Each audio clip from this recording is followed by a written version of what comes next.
Maligayang pagdating sa Saint Abrana Reveals, paano matatanggap ang pagiging santo sa pamamagitan ng bagong kapanganakan? At ang kanyang katotohanan ay ikaw ay dalisay, ikaw ay ligtas, ikaw ay banal, walang kapintasan. Yun ay dahil hindi maaring magkasala ang espiritu. Kaya, noong ang unang Adan ay bumagsak, paano siya bumagsak? Bumagsak siya dahil siya ay nagkasala. Nagkasala siya laban sa Diyos, ngunit sinabi ni Jesus, "Ako ang pangalawang Adan, hindi ako babagsak, dahil hindi siya maaaring bumagsak. Ito ay bagong kapanganakan, bagong nilalang. Ito ay bago kay Kristo."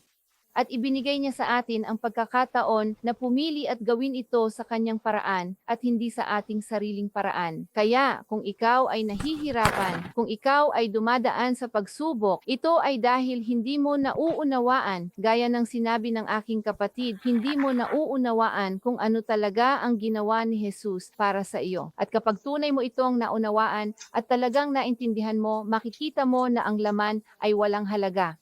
Ito ay kamatayan. Wala itong halaga sa iyo.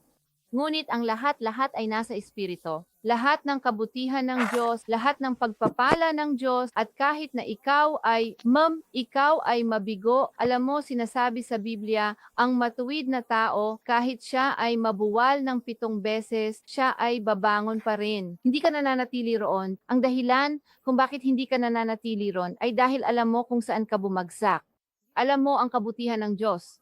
Nauunawaan mo ang awa ng Diyos at hindi ka uupo roon para husgahan ang iyong sarili. Hindi ka uupo roon at iisipin na hindi ka ligtas. Hindi ka uupo roon at iisipin na mapupunta ka sa impyerno. Nauunawaan mo, alam mo na ang panig na ito ay kamatayan at nagkataon lang na nagpasakop ka rito at ngayon ay babalik ka na. Babalik ako at magbabalik loob sa pinanggalingan ko katulad ng batang umalis sa bahay ng hari at ipinagbili ang lahat ng kanyang ari-arian. At naunawaan niya nang siya ay nasa putikan, sa kulungan ng baboy, naunawaan niya, nandoon ang aking ama. Babalik ako sa aking ama. At tumakbo siya pabalik sa kanyang ama at nandoon ang kanyang ama na naghihintay. Hindi siya naghihintay na may pamalo para pagalitan siya, kundi nakatayo siya roon na may dalang balabal. Ang balabal na iyon ay balabal ng katuwiran. Nakahanda na iyon para sa kanya simulat sa pool. Sa kanya talaga iyon. Sa kanya ang singsing at para talaga iyon sa kanya. At umalis siya at tumakbo pabalik sa lugar na nararapat niyang kalagyan.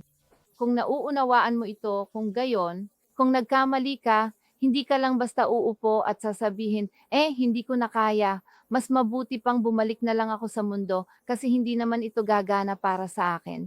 Hindi mo nauunawaan ang kabutihan at biyaya ng Diyos. Dahil kung nauunawaan mo, babangon ka at tatakbo pabalik.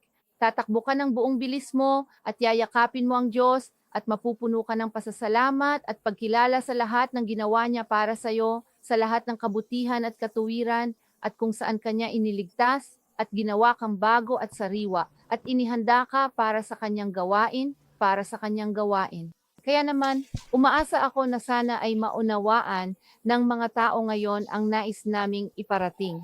Hindi lang ito mensahe ng kaligtasan. Araw-araw ay araw ng kaligtasan.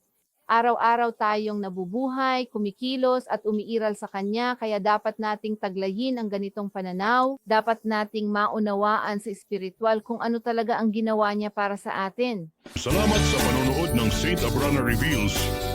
Makipag-ugnayan sa amin sa